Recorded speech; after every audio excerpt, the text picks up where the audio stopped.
Isang doktor mula Maynila ang dumating sa baryo ng Dinggalan. Magaling, magalang at tila perpektong manliligaw para kay Ate Marisa. Pero sa likod ng kanyang mga ngiti, may aninong tila ba hindi tao at parabang may gutom na hindi mapapawi ang pagmamahal. Hindi ako naniniwala sa mga alamat noon. Para sa akin, mga kwento lang yon ng matatanda para takutin ng mga bata. Pero paano kung mismong ate ko na pinakamalapit sa akin ang muntik nang mawala dahil sa isang tao na hindi ko sigurado kung sino ba talaga? Kung nababasa mo ito, gusto ko lang na intindihin mo ako. Hindi ako sanay magsalita ng ganito. Tahimik lang akong tao pero nangyari na ang nangyari. At baka wala na akong ibang magawa kundi isulat lahat para may makaalam. Noong gabing yon, hating gabi nakatayo ako sa gilid ng bintana. Dapat tulog na ako pero may kung anong kaba sa dibdib ko. Malamig ang hangin, pati na ang mga aso sa kanto tahimik. Pero sa gitna ng katahimikan, may narinig akong kakaibang ingay. Mga yabag, mabigat, sunod-sunod, hindi hakbang ng tao. Masyadong malakas, parang tunog ng naglalakad sa lupa pero mabigat. Pinilit kong huwag pansinin, pero kasabay ng yabag na yon may narinig akong mahina pero malinaw na tawa. Tawa ng babae. Tawa ng ate ko.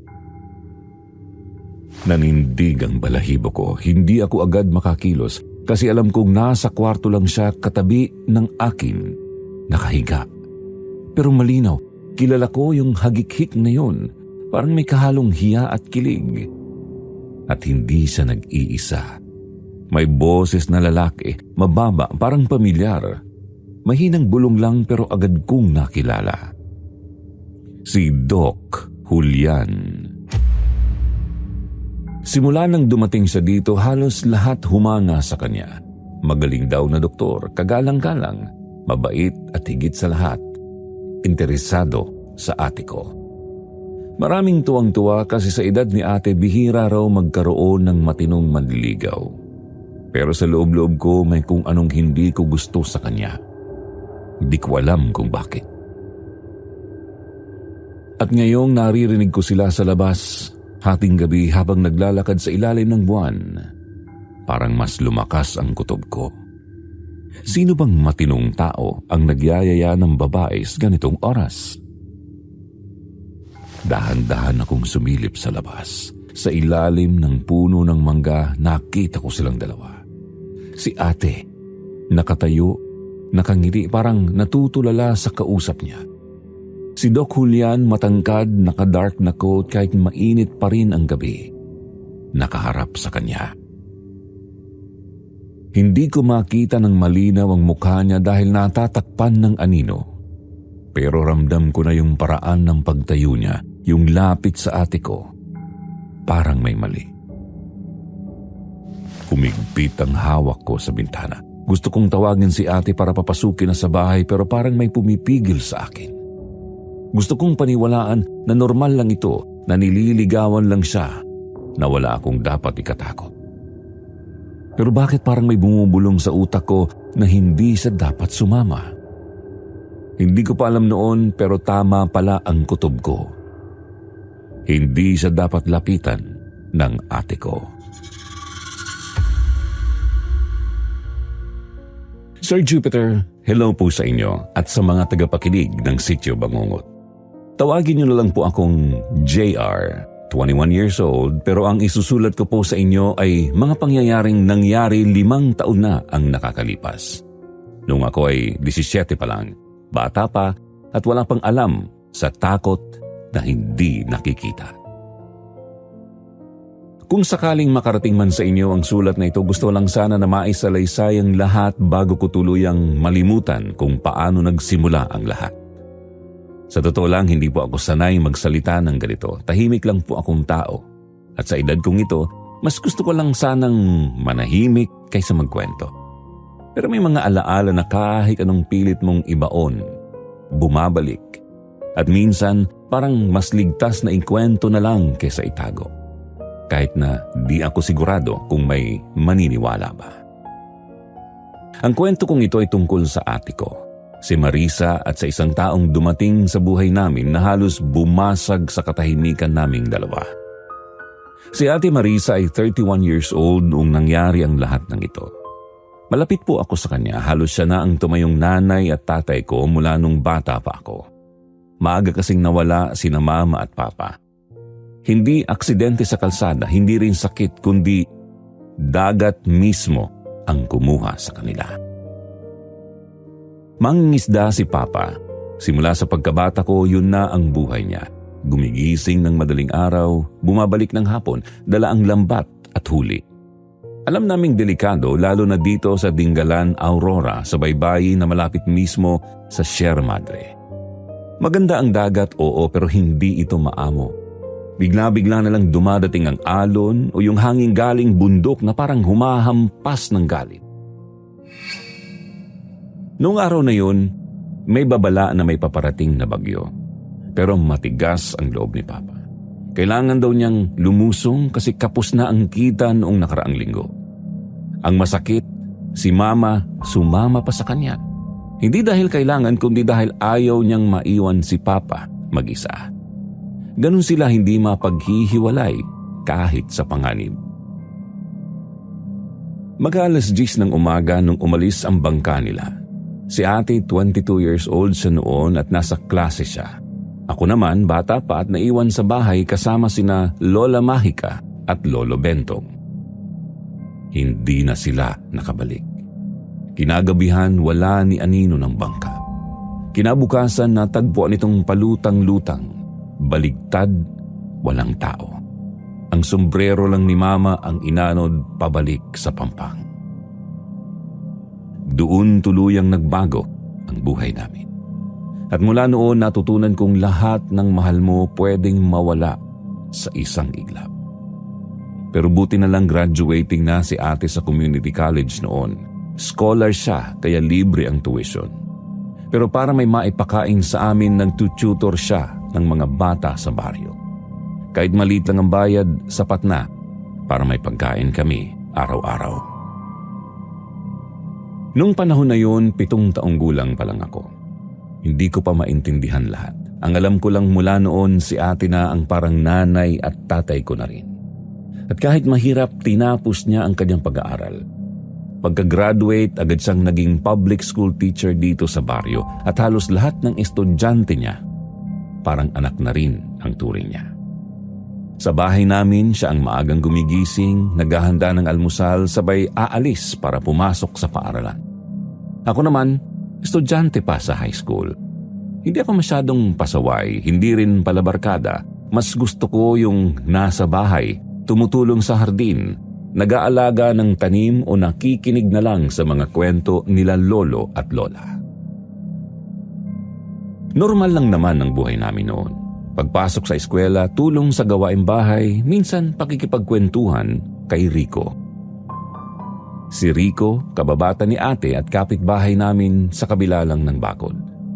Madalas siyang tumulong kay lolo sa pag-iigib ng tubig o pag-aayos ng bubong kapag may tagas. Tahimik siyang tao, hindi pala biro pero mabait at maaasahan. Alam kong matagal na siyang may gusto kay ate pero hindi niya masabi. Para sa akin, nakasanayan ko na andyan si Rico. Parang kuya na rin ang turing ko. Pero sa loob-loob ko alam kong hindi basta-basta ang nararamdaman niya kay ate. Tahimik lang siya, oo, pero halata sa kilos. Ako lang siguro ang nakakahalata. Yung paraan ng tingin niya tuwing dumadaan si ate o kung paano siya biglang lalapit para mag-alok ng tulong kahit simpleng bagay lang. Hindi rin naman pansin ni ate. Maganda siya. Maraming nagtatangkang manligaw sa kanya. Pero sa totoo lang, abala siya sa pagtuturo at pagtulong sa bahay. Masyado siyang responsable at hindi niya iniisip ang sarili niyang buhay pag-ibig. Kapag gabi, madalas nauupo kami ni ate sa may balkonahe. Habang nagkikwento siya ng mga bagay sa trabaho, nakikinig lang ako. Minsan, mga nakakatawang pangyayari kasama ang kanyang mga estudyante. minsan reklamo sa pagod niya. Pero ang gusto ko, lagi niyang pinaparamdam na hindi ako nag-iisa. Tahimik, simple at halos paulit-ulit ang mga araw namin. Kahit mahirap ang buhay, buo kaming dalawa. Masaya rin kami na nasa tabi pa namin si Lola Mahika at Lolo Bentong. Hanggang sa dumating si Doc Julian at doon nagsimulang mabago ang lahat. Hindi ko makakalimutan yung unang araw na dumating siya sa baryo. Matangkad, maputi, makisig. Doktor daw na galing Maynila. Napagod na raw sa syudad kaya lumipat dito para magbukas ng maliit na klinika. Halos lahat natuwa, lalo na't matagal nang walang permanenteng doktor dito. Kung tutuusin, kailangan nga talaga. Pero habang halos lahat ay humahanga sa kanya, may naramdaman akong kakaiba. Hindi ko alam kung inggit ba o simpleng kaba, pero nung una ko siyang makita, parang may malamig na dumaan sa batok ko. Hindi ko yun sinabi kay ate. Mabilis siyang nakilala ng mga tao. Magaling daw siyang makisama. Magalang at higit sa lahat, interesado siya kay ate. Hindi naman sikreto kasi madalas siyang mag-visit sa eskwela para mag-check up ng mga students. Pero ang totoo, halata namang si ate ang punteriya. Si ate, kahit pa seryoso sa buhay, una ko siyang makita na interesado. Bihira lang kasi siyang ligawan ng isang matinong lalaki. Yung mga ibang taga dito na nagkakakrush sa kanya, hindi niya tipo. Sabi ng mga kapitbahay, pagkakataon na raw yun.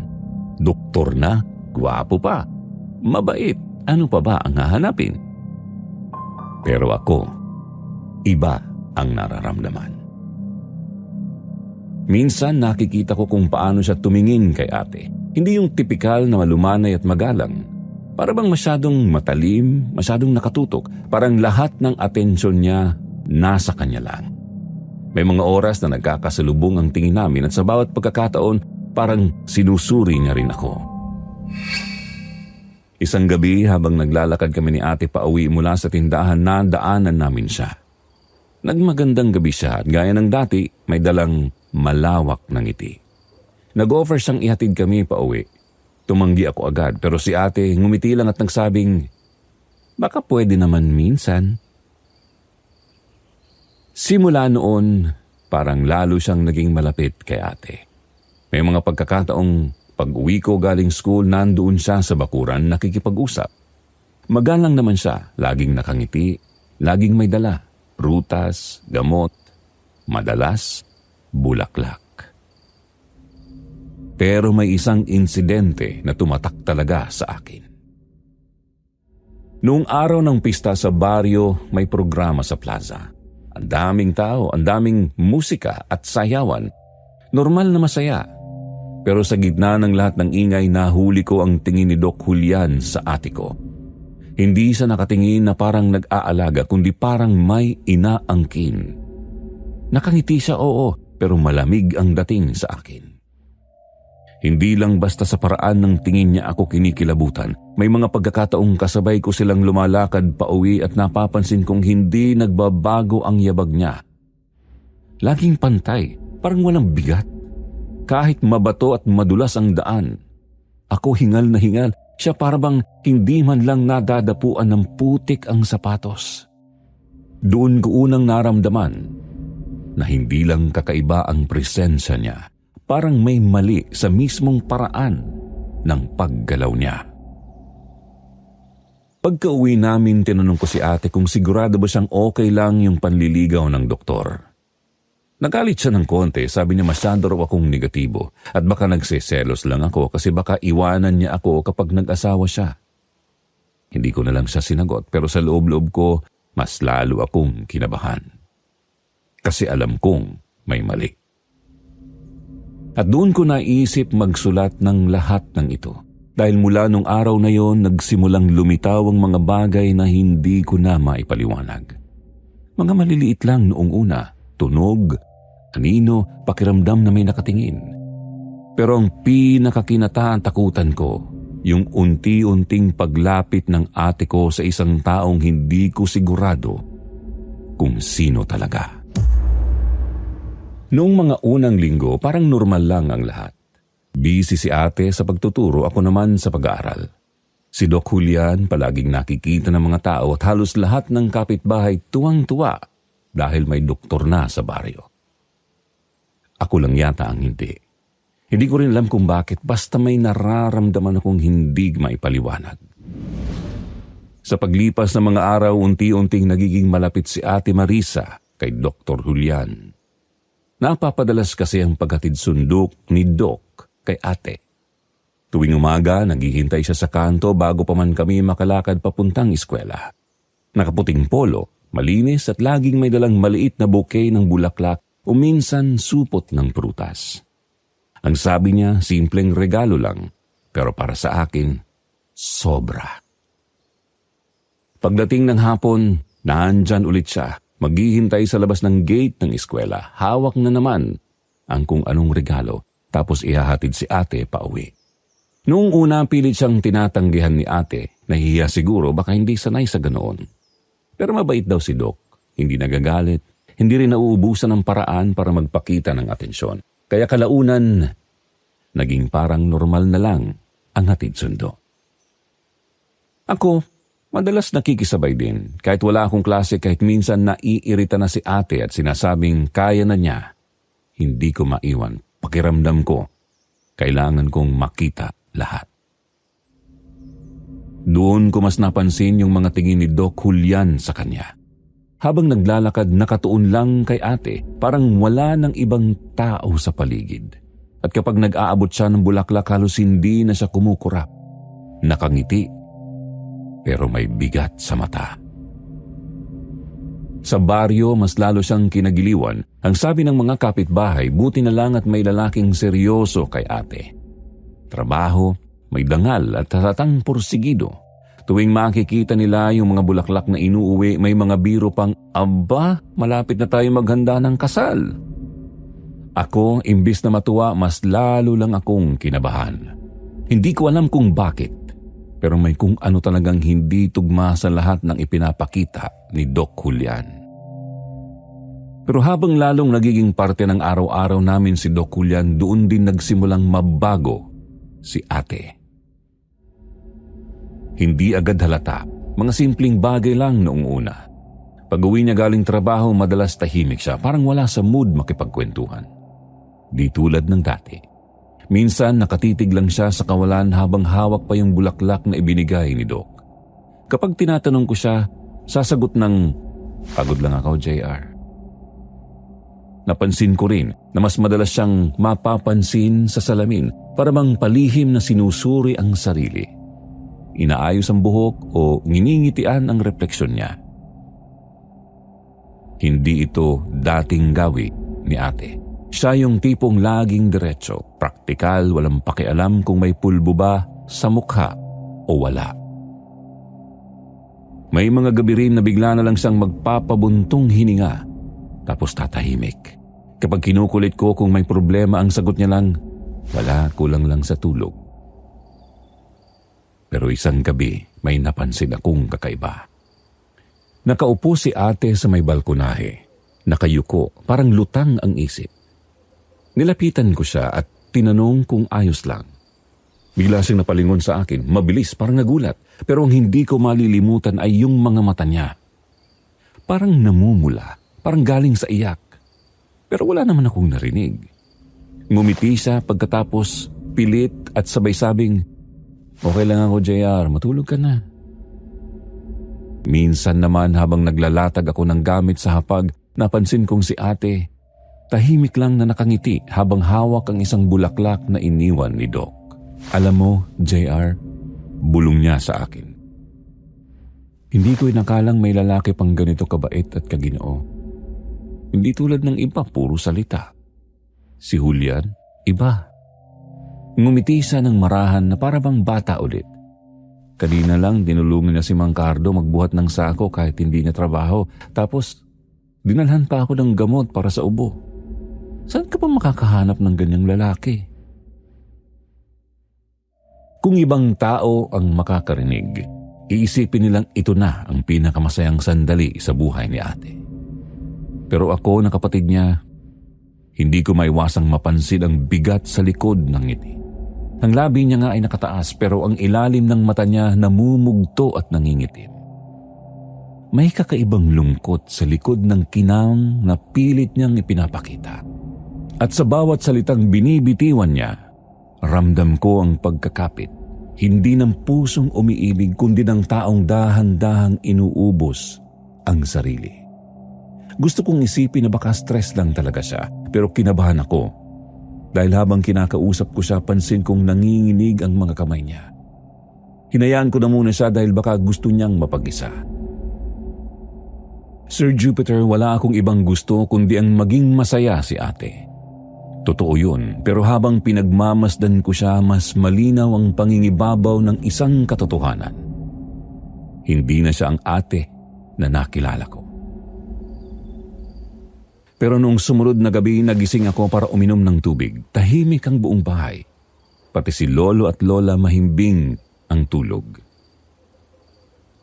Habang pabalik na ako sa kwarto, may narinig akong mga yabag sa labas. Hindi yung tipikal na lakad ng tao. Mabigat, mabilis. Para bang masyadong mabigat para sa normal na hakbang. Napatigil ako. Una kong inisip, baka si Rico. Baka dumaan lang. Pero naisip ko rin hating gabi na. Imposible namang nandito pa siya. Lumapit ako sa bintana at sumilip. Pero wala, ang nakita ko lang sa gilid ng bahay. Parang may aninong dumaan. Mahaba, matangkad, parang silweta ng tao. Parang siya, parang si Doc Julian. Kinabukasan, hindi ko nalang binanggit kay ate. Ayokong magmukhang praning. Pero nung sumunod na gabi, nagising ako sa tunog ng ungol galing sa kwarto ni ate. Pagpasok ko, nakita ko siyang pawis na pawis. Hingal, parang may bigat na dumadagan sa dibdib niya. Pinukaw ko siya at ginising sabay yakap. Umiyak siya bigla. Ang sabi niya, bangungot lang daw. Stress lang siguro sa trabaho. Pinilit kong maniwala pero 2 gabi ulit nangyari. At sa pangatlong gabi, nagkasakit siya. Nilagnat si ate. Mataas, halos lampas 39. Ang lakas ng panginginig niya pero pawis na pawis pa rin. Wala siyang ganang kumain, wala ring boses halos. Nagsabi siya na para raw siyang pagod na pagod kahit wala namang mabigat na ginawa. Si Lola, nagdala ng mga dahon at pinahiran siya ng langis. Sabi niya baka nausog o baka may masamang nakadikit. Pero si Lolo, praktikal. Sabi niya dalhin na sa doktor para masuri. Dinala nga siya kay Doc Julian. Mabait siya at gaya ng dati, tinignan si ate, nakinig sa dibdib. Kumuha ng pulso. Lagnat lang yan, over fatigue. Dapat magpahinga at iinom lang ng gamot. Sabi niya, normal lang daw. Pero habang pinapaliwanag niya yun, nakatitig siya kay ate ng matagal. Hindi niya ako pinansin. Parang wala ako doon. Pag-uwi namin, umayos ng kaunti si ate. Bumaba ang lagnat pero naging mahina siya. Madalas nakahiga. Madalas din tulog. Kapag ginising ko, sinasabi niyang may mga panaginip siya pero hindi niya maalala ng buo. Ang natatandaan niya lang may mabigat sa dibdib niya at may malamig na tinig na parang bumubulong. Sinabi ko kay Lola, ang sagot lang niya baka masyado lang akong praning. Baka dala ng takot ko sa pagkawala ng mga magulang namin at baka natatakot akong mawalan ulit. Si Rico naman, nung nabanggit ko, hindi siya nagsalita. Tumingin lang siya sa lupa at tumango. Pero halata na ayaw din niya si Doc Julian. Hindi nga lang siya diretso magsabi. Mula noon, mas naging mapamatsyag ako. Napansin ko yung mga aso sa baryo. Kapag dumadaan si Doc Julian, hindi tumatahol. Tahimik lang sila. Kahit yung mga dating nangangagat. May mga bata rin sa eskwela ni ate na biglang umiiyak kapag malapit siya. Sabi ni ate, baka suplado lang yung doktor sa tingin ng mga bata. Pero para sa akin, hindi ganon kasimple. Isang gabi nakaupo ako sa balkonahe. Sa malayo nakita ko ang anino ni Doc Julian. Nakatayo sa may gilid ng bakod. Pero wala naman akong narinig na yabag papalayo. Wala ring pinto na bumukas o sumara. Pagkindat ng mata ko, wala na. Kapag kinausap ko si ate tungkol dito, lagi niyang sagot, "Si Doc Julian? JR, mabait yun. Huwag ka mag-isip ng masama." Pero hindi ko mapigilan ang kaba. Hanggang sa isang gabi, nagising ulit ako sa tunog ng mga mabibigat na yabag. Hindi na ito parang basta tao lang na naglalakad. Paikot-ikot sa labas ng bahay. Bumangon ako, lumapit sa bintana at sumilip. Wala akong nakita, pero sa bakuran, nakatayo si Ate Marisa, nakatitig sa bakod, nakapikit parang tulog. Nang gabing yun, halos hindi na ako nakatulog kahit nadatnan ko si ate na nakabalik na sa higaan, parang hindi mawala sa isip ko ang itsura niya sa bakuran. Nakapikit pero nakatayo, para bang may humihila sa kanya palabas ng bahay. Kinabukasan, sinubukan kong ikwento kay Lola Mahika ang nakita ko. Pero ang sabi niya, baka raw naglalakad lang ng nakapikit si ate. Sleepwalking. May bamahin pa nga siya na huwag daw gisingin ang taong naglalakad ng tulog. Baka raw mapuruhan ang kaluluwa. Ako hindi kumbinsido, pero wala rin akong matibay na patunay. At si ate mismo umaga pa lang parang walang naaalala. Tawa pa siya ng tawa nang ikwento kong naglakad siya sa labas. Sabi niya, baka raw ako ang bangungot. Doon ko napansin habang dumadalas ang mga ganoong gabi, mas lalo ring dumadalas ang pagbisita ni Doc Julian. Hindi na lang basta sa kliniko sa eskwela. Kahit sa bahay, kahit walang rason, pumupunta siya. Minsan may dalang prutas at minsan naman ay bulaklak. At kapag nandyan siya, parang nababawasan ang mga alalahanin ni ate. Ako naman, kabaliktaran. Mas lalo akong kinakamahan. Hindi ko gusto ang ideyang yun mula sa umpisa pa lang. Sabi ni Doc Julian, maganda raw na mamasyal kami sa weekend para makapag-unwind si ate. Trek daw muna sa Pacific View Deck tapos Tanawan Falls. Sa totoo lang, wala naman akong laban. Kung si ate mismo ang nagsabing ayaw niya, baka doon lang titigil si Doc.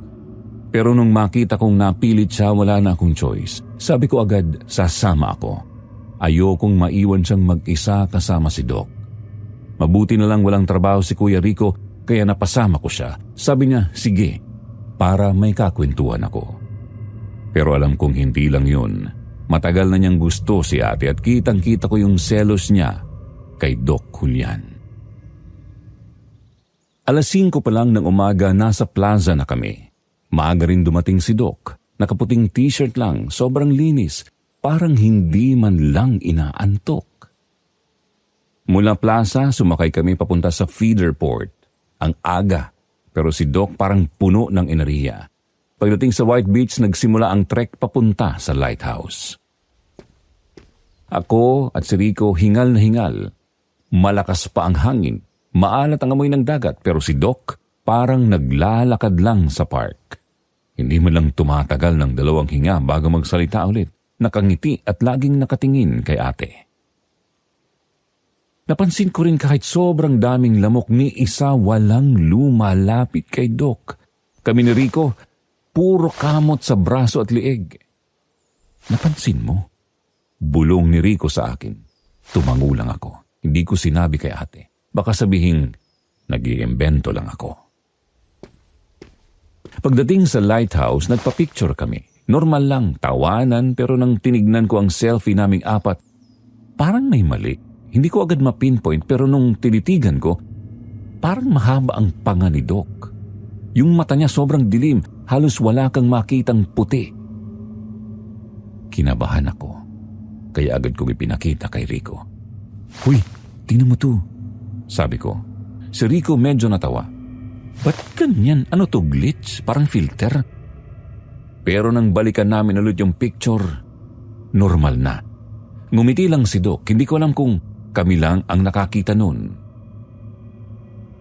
Pagdating namin sa view deck, mas lalong naging halata ang ligawan mode ni Doc. Laging alalay kay ate. Laging binibiro na parang sila lang dalawa. May mga pagkakataong parang nakakalimutan niya na naandyan kami ni Rico.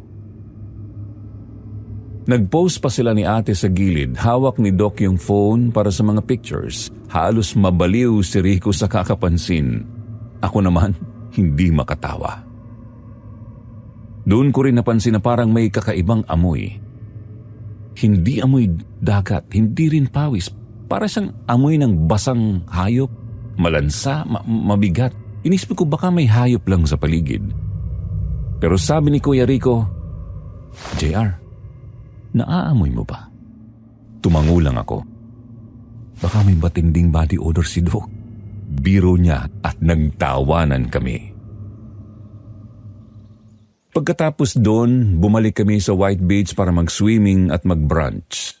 Si Doc puro alok kay ate ng pagkain pero sa totoo lang halos hindi siya kumakain. Parang nagpapanggap lang na kumukuha ng isang kagat tapos ibinibigay kay ate ang lahat.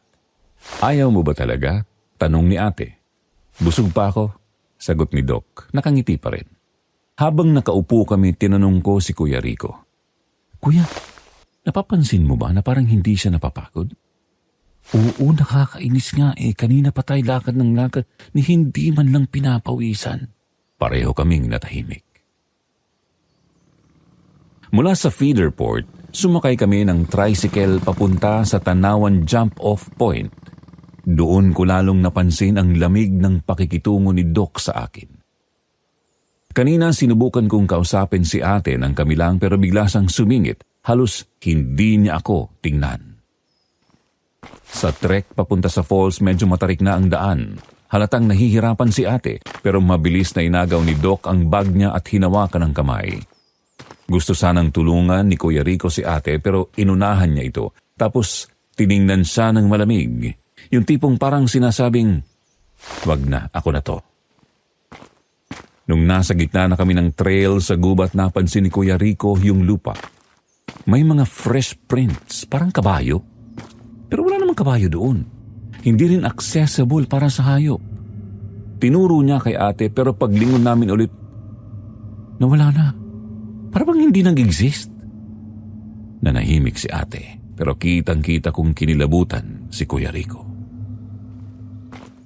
Nang makarating kami sa falls, parang gumaan ang lahat saglit. Ang lakas ng bagsak ng tubig. Malamig ang hangin kaya nag-swimming kami. Tila masaya na ulit.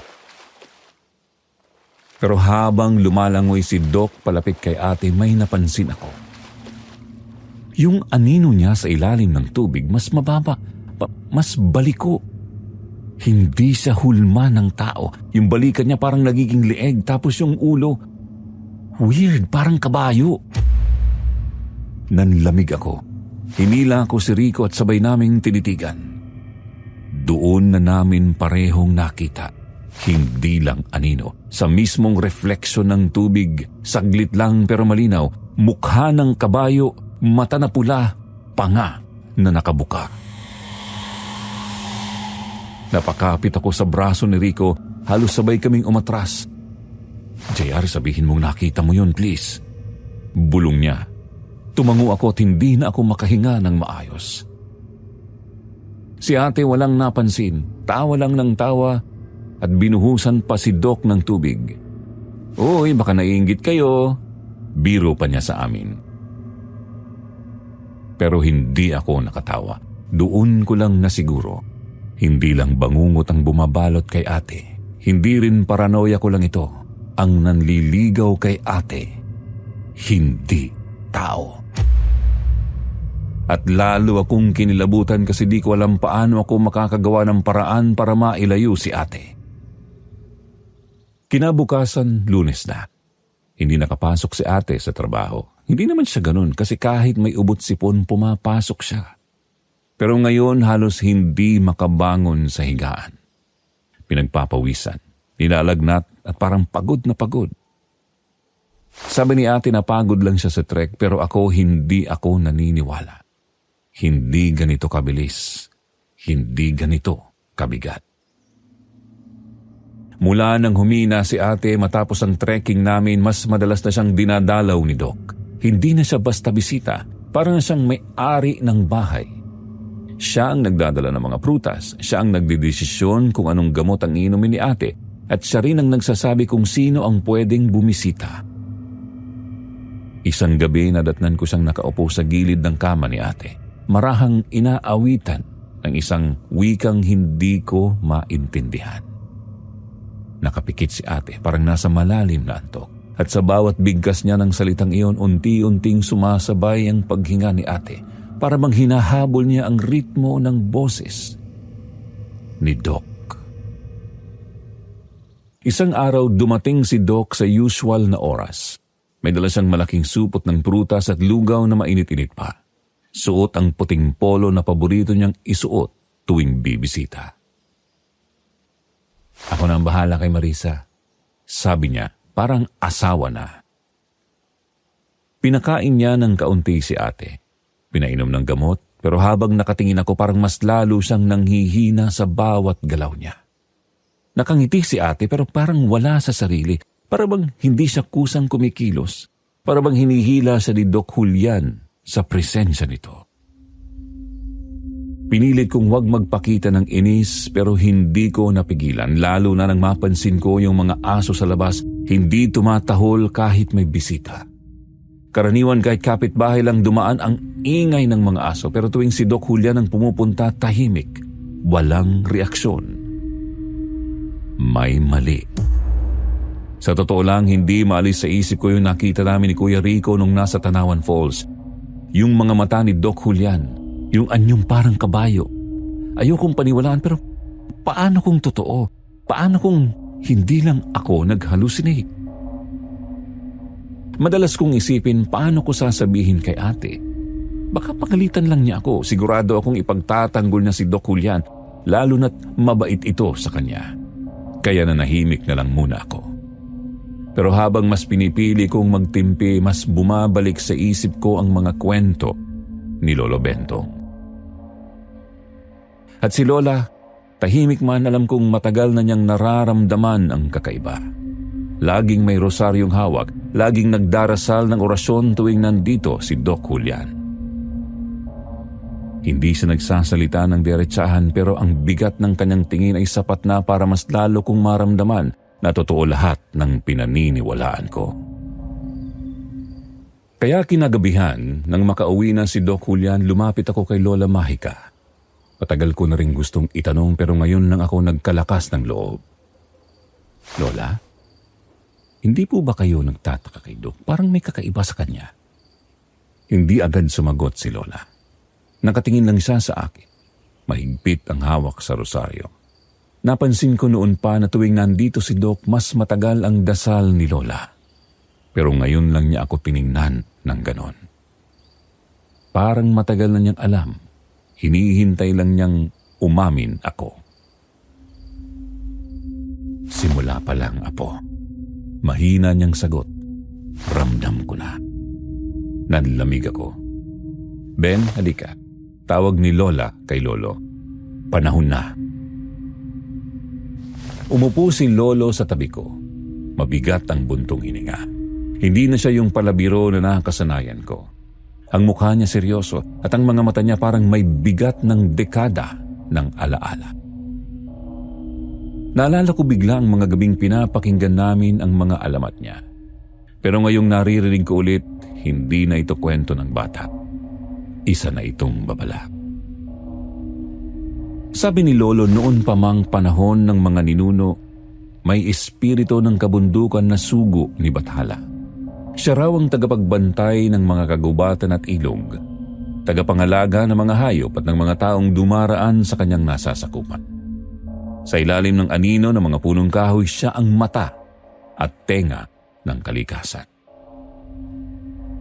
Pero nang dumating ang panahon na naging gahaman ang tao, pumutol ng matatandang puno, sinulog ang kagubatan, winasak ang lupaing sagrado. Nag-iba ang espiritu. Hindi siya nakapagpatawad. Sa halip pinili niyang gantihan ang tao. Simula noon, niligaw niya ang mga dumaraan, pinapakita ng mga maling daan at ibinabalik sa parehong lugar hanggang mawalan ng pag-asa. Nakita raw yun ni Bathala at dahil sa kanyang galit at kasakiman, pinurusahan siya. Ginawang kalahating tao, kalahating hayop. Nakaluhod sa sumpa na hindi na makakawala at simula noon, tinawag siyang Tikbalang. Hindi na tagapagtanggol kundi mandaragit ng kaluluwa. Sabi ni Lolo, hindi basta halimaw ang Tikbalang. Marunong itong magbalat kayo. Maaari siyang magpakita bilang maginoo, mabait at halos perpekto. Sa una parang biyaya ang dala niya. Ganda, kagandahang asal, kalinga. Pero sa bawat lapit ng tao sa kanya, may kapalit. Unti-unting nawawala ang sigla, ang lakas at sa huli, pati kalayaan. Kung minsan, dagdag ni Lolo noon, hindi agad mapapansin. Pero kapag nakuha na niya ang loob mo, mahirap nang makawala. Sa bawat araw na kasama mo siya, may bahagi ng buhay mo na hindi mo na mababawi. Habang bumabalik sa isip ko ang lahat ng iyon, mas lalong tumitindi ang kaba ko. Hindi ko maiwasang ikumpara sa nangyayari kay ate. Ang presensya ni Doc Julian laging may dalang prutas, bulaklak at kabaitan. Pero sa bawat araw na lumilipas, mas lalo siyang nanghihina, parang eksaktong larawan ng kwento ni Lolo.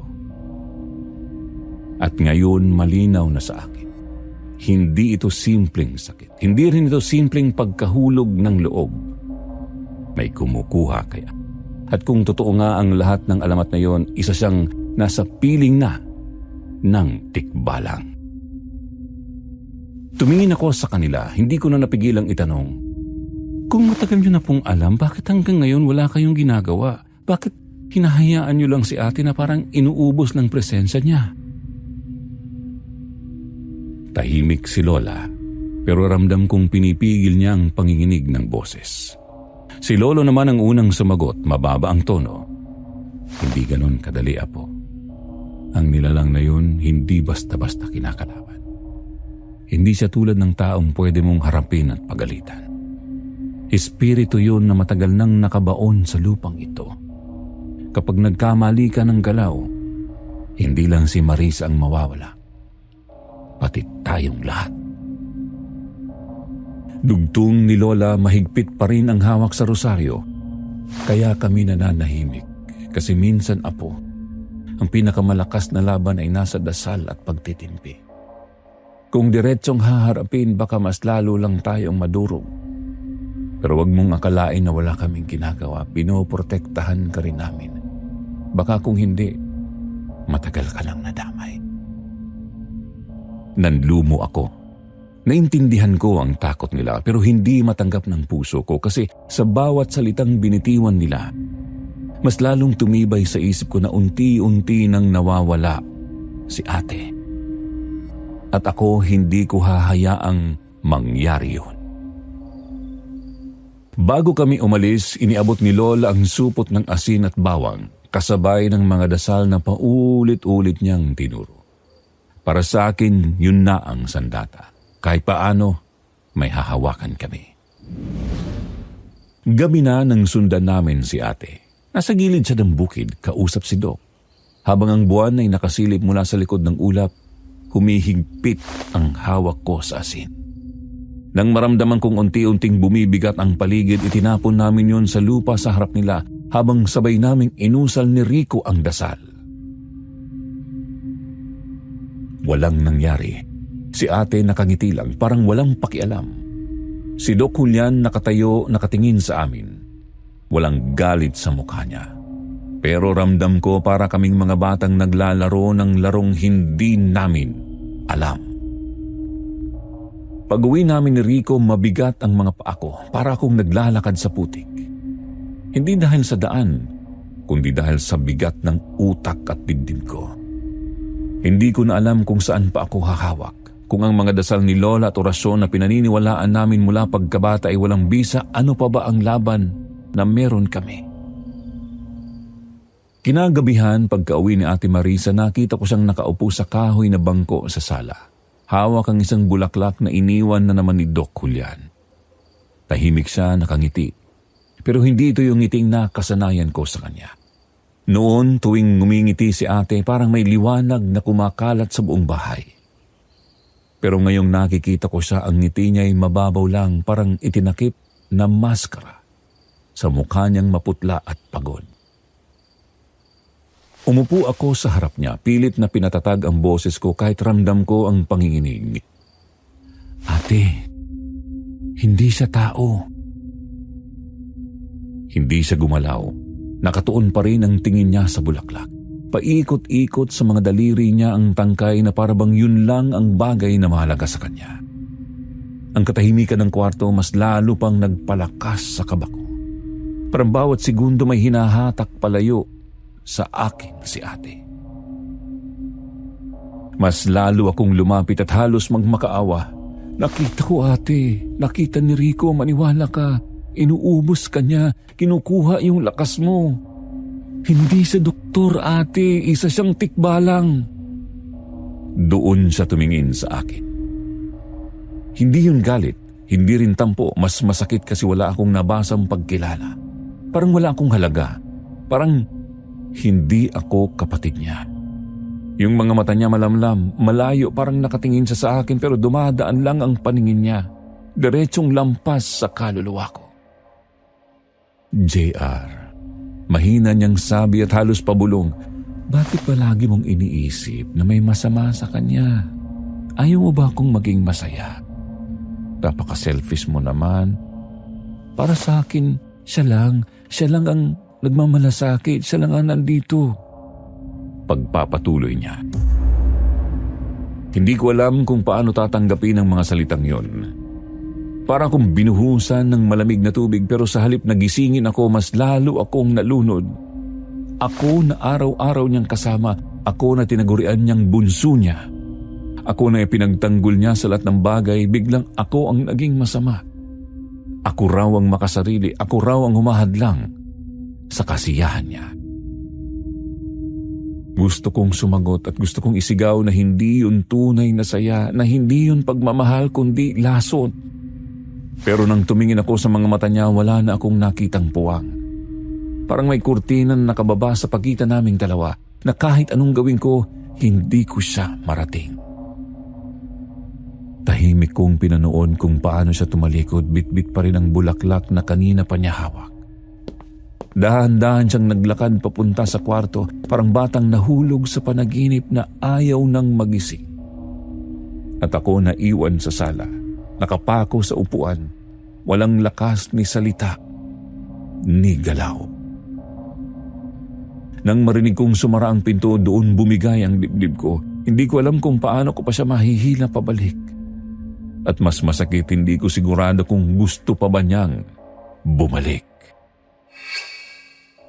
Sa gabing yon, unang beses kong naramdaman na baka hindi na ako ang kapatid niyang kilala niya. Baka sa isip ni ate, ako na ang kalaban niya. Hindi ko alam kung paano ko pakakayanin. Sa bawat araw na lumilipas, mas lalo kong nakikita kung gaano kalapit si ate kay Doc Julian. Halos lahat ng kapitbahay sinasabi na parang sila na. Hindi man niya diretsong kinukumpirma pero ramdam ko bawat tingin, bawat ngiti. Parang hindi na ako kasama sa mundo ni Ate Marisa. Kapag magkasama sila, nakangiti si ate pero ako lang yata ang nakakapansin na hindi yun yung dating ngiti niya. Oo, nakataas ang labi pero mabigat ang mata. Parang lagi siyang pagod. Sa eskwela, pinipilit pa rin niyang pumasok, magturo, ngumiti sa mga estudyante niya. Pero pag uwi, halos bagsak siya sa kama.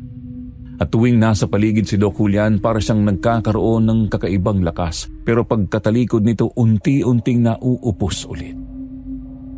Alam ko, iniisip niya ayaw ko siyang maging masaya o baka naman nagsiselos ako. Pero hindi yun totoo. Wala akong ibang gusto kundi ang kasiyahan at kaligtasan niya. Ang iniisip ko lang naman ay paano kung mali ang dahilan ng ngiti niya, paano kung unti-unti lang siyang nauubos. Kaya sinubukan kong magbantay. Kahit saan sila magpunta, sinusubukan kong sumabay o kahit nakasilip man lang mula sa bintana. Kahit walang sinasabi si ate, alam kong naiirita na siya. Minsan pa nga tinanong niya ako kung bakit hindi ko raw siya kayang pabayaan. Hindi ko siya masagot. Ang tanging sagot ko lang, "Ate, gusto ko lang masiguro na ligtas ka." Pero dumating yung araw na mas lalong gumulo ang lahat. 3 araw siyang nawala. Wala man lang paalam. Nagsimula na akong kabahan. Kinausap ko sina lolo at lola pero ang sabi lang nila baka kasama si Doc Julian. Hindi raw nila napansin kung kailan umalis si ate. Kinabukasan, isang kapitbahay ang lumapit sa amin. Sabi niya nakita raw niya si ate at si Doc may dalang backpack papunta sa direksyon ng klinika bago maghapon. Para bang may pupuntahan sila. Dali-dali akong pumunta sa klinika pero ang nadatnan ko lang ay ang sekretary ni Doc Julian. Ang sabi niya nag-leave daw muna si Doc. 3 araw daw ang binigay niya sa sarili niya para mag-hike sa Mount Mingan. At kasama raw si Ma'am Marisa. Parang gumuho ang tuhod ko. Alam ko ang bundok na yon, isa sa pinakamahirap akyatin dito sa Sierra Madre. 3 araw para makarating sa tuktok at hindi basta-basta inaakyat kung walang gabay. Lalo na kung hindi ka sanay. Hindi ko maisip kung bakit pumayag si ate. Hindi siya mahilig sa ganon at hindi rin siya mapangahas. Kinagabihan, hindi ako mapakali. Paulit-ulit sa isip ko paano kung hindi na siya bumalik.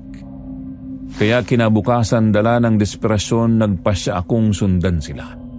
Wala akong dalang espesyal, maliit na bag lang, kaunting pagkain, asin at bawang na iniabot ni Lola. Para proteksyon, apo. Mahina niyang sabi, pero ramdam ko ang panginginig sa kamay niya. Hindi ko na siya tinanong, baka lalo lang akong matakot. Pagdating ko sa paanan ng bundok, mabigat na agad ang pakiramdam. Makapal ang hamog, parang may mga matang nakamasid sa bawat hakbang ko. Wala akong makausap na tao, para bang biglang nawala ang mundo. Sinubukan kong pumasok sa makipot na daan pero ilang minuto pa lang nagtataka na ako. Yung parehong puno ng balete at malaking bato na dinaanan ko kanina nasa harap ko ulit. Paikot-ikot lang ako. Mas lalo akong kinabahan nang mapansin kong wala na akong naririnig na kahit ano. Wala ang kuliglig, wala ang mga ibon. Ang tanging naririnig ko lang yung sarili kong paghinga at mga yabag. At minsan sa pagitan ng mga hakbang ko parang may isa pang sumusunod. Mas mabigat, mas malakas. Pero tuwing lilingon ako, wala. Lumalim ang hamog at sa di kalayuan may nakita akong anyo. Kalahating kabayo at kalahating tao. Nakatayo lang sa gitna ng daan. Hindi kumikilos, hindi rin lumalapit. Nakatitig lang.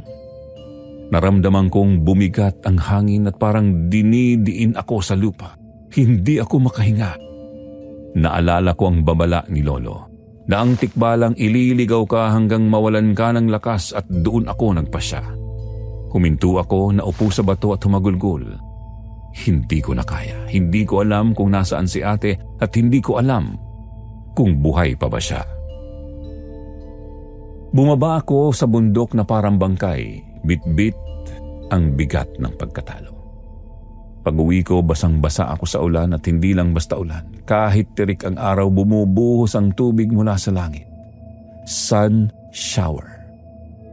Doon ako tuluyang natigilan. Kasi sabi ng matatanda kapag umulan habang maaraw, may kasal ng tikbalang.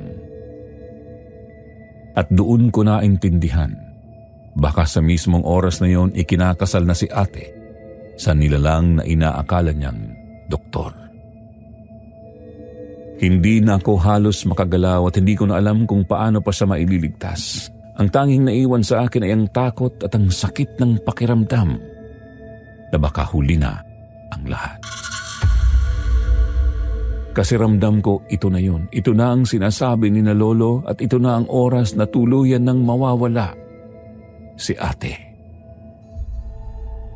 Pagdating ko sa bahay, basang-basa, walang lakas, agad akong sinalubong ni Lola at Lolo. Hindi na ako nakapagsalita, hindi ko na rin kinaya ikwento ang nakita ko. Pero nang marinig ni Lola na bumuhos ang ulan habang tirik ang araw, napahawak siya agad sa rosaryo. Seryoso ang mukha ni Lolo, wala nang paliwanag na kailangan. Alam nila. Ngayon na, sabi ni Lolo, at agad nilang inilabas ang lahat ng maaari nilang gamitin. May asin na ikinalat sa bawat sulok ng bahay, bawang na isinabit sa mga pintuan at bintana, mga orasyong paulit-ulit na binubulong ni Lola habang nanginginig ang boses. Ako pinilit kong sumunod sa bawat utos nila kahit nanginginig ang tuhod ko. At sa payo ni Lolo, binaligtad ko ang suot kong t-shirt at pantalon, isang lumang paraan para lituhin at kontrahin ang tikbalang. Ang buong bahay amoy bawang, amoy usok ng kandila, ang hangin parang may bigat. At sa labas rinig pa rin ang buhos ng ulan kahit maliwanag ang langit. Ang bawat patak parang martilyo sa bubong. Magdamag kaming nakabantay, nakasindi ang kandila, nakakalat ang asin. Si Lola hindi tumigil sa pagdarasal. Si Lolo hawak ang gulok kahit alam naming wala iyong silbi. Ako halos hindi makahinga sa kaba. Pero habang lumalalim ang gabi, walang dumating, walang sumilip, walang himala. Hanggang sa mapagod na lang kami, tuluyang bumigay ang katawan ko at nagising na lang ako sa liwanag ng umaga. At doon sa pintuan, may kumatok. Dahan-dahan kong binuksan at doon ko sila nakita. Si Ate Marisa nakatayo sa harap ng pintuan, maputla, basang-basa ang buhok na parang galing pa rin sa ulan. Nakasuot pa rin siya ng parehong damit mula ng araw na nawala siya, gusot at may bahid ng putik. Ang mga mata niya walang direksyon, nakatitig sa kawalan na parang hindi niya alam kung saan siya naroroon. At sa tabi niya, si Kuya Rico. Hingal, sugatan, may bahid ng dugo at gasgas ang braso at binti, nakalugmok ang balikat niya sa pagod. Pero buo pa rin ang titig niya habang alalay si ate na makapasok sa loob ng bahay. Halos mabasag ang dibdib ko sa nakita kong yon, parang sa kanya bumagsak lahat ng bigat ng laban. Hindi na kailangan ng salita. Kita ko sa bawat galos sa katawan ni Kuya Rico ang hirap ng gabing pinagdaanan niya. Ang putik na nakadikit sa mga kamay niya, ang pagkabasa ng sapatos, ang bigat ng kanyang paghinga. Lahat yon nagsasabi ng isang kwento. Hinabol niya sila. Hindi niya iniwan si ate kahit alam niyang hindi na niya alam ang nilalakaran, at kahit niligaw siya ng kung anong nasa bundok, pinilit pa rin niyang bumalik at hanapin si ate. Hanggang sa dulo. Pero mas masakit kahit siya ang nagbalik kay ate, hindi niya kailanman makukuha ang puso nito. Dahil ang mga mata ni ate kahit wala sa sarili, para bang may iniwang anino pa rin dahil kay Doc Julian. Dinala sila ni Lolo at Lola sa loob. Si ate umupo sa bangko, tahimik, walang salita. Si Kuya Rico nakatayo lang sa gilid, halos hindi na makagalaw sa pagod. Hindi niya ako tiningnan pero ramdam ko alam niya na rin kahit anong sakripisyo may mga laban na hindi talaga para sa atin. At ako habang nakatitig sa kanila mas lalo kong naramdaman ang malamig na katotohanan. Oo, bumalik si ate. Pero hindi na siya ang ate na kilala ko. At si Kuya Rico kahit naging bayani siya ng gabing yon, nanatiling tahimik na anino lang sa tabi niya. Hanggang ngayon, Sir Jupiter, hindi ko pa rin alam kung tama ba ang ginawa kong desisyon na isulat ito. Ilang taon na ang lumipas pero para bang kahapon lang nangyari ang lahat. Unti-unti ring bumalik sa normal ang buhay namin. Si Ate Marisa nakabalik sa pagtuturo makalipas ang ilang buwan. Hindi siya agad bumalik sa dati. Maputla pa rin, mabilis mapagod at may mga gabing tulala lang siya. Nakatingin sa kawalan. Pero sa tulong ni na Lola at Lolo at syempre ni Kuya Rico na halos araw-araw dumadaan para kumustahin, unti-unti rin siyang bumalik sa sigla. Pero kahit lumipas ang panahon, alam kong may bahagi sa kanya na hindi na muling bumalik. May mga araw na nangingiti siya. Tatawa, kasamang mga estudyante, pero kapag umuuwi na at siya ay mag-isa sa kwarto, naririnig ko pa rin minsan ang mahinang hikbi. Hindi na niya binabanggit si Doc Julian pero ramdam ko may iniwan pa ring bakas ang taong yun sa puso niya.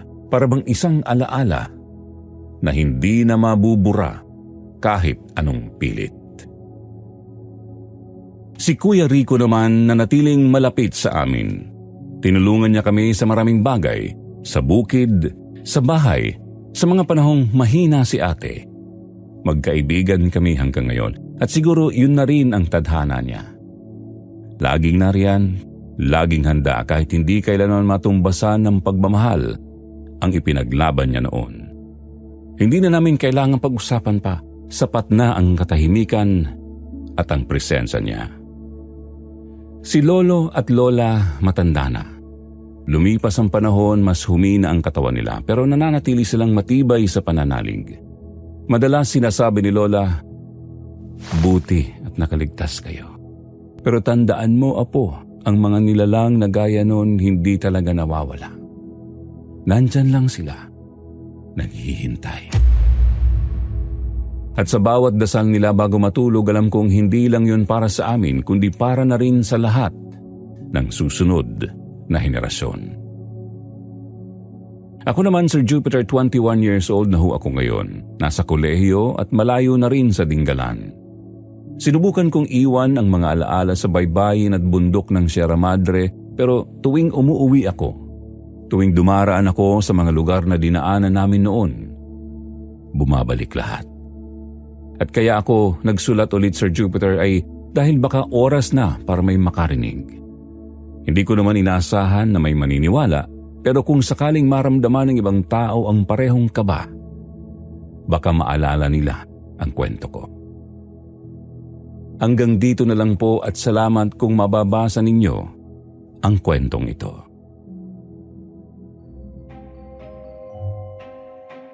Mga kasityo bangungot, para sa aking 7 out of 10 ang kwento. Habang binabasa ko kasi ang sulat ni JR, ramdam ko hindi lang takot ang iniwan nito, kundi isang sugat na hindi agad naghihilom. Oo, nakakatakot ang tikbalang na nagbabalat kayo na parang perpektong tao sa paningin ng lahat. Pero mas nakakatakot isipin na kahit sa piling ng pamilya, pwede kang maagaw ng isang bagay na hindi mo lubos maintindihan. Ako po si Jupiter, hanggang sa muli, dito sa Sitio Bangungot.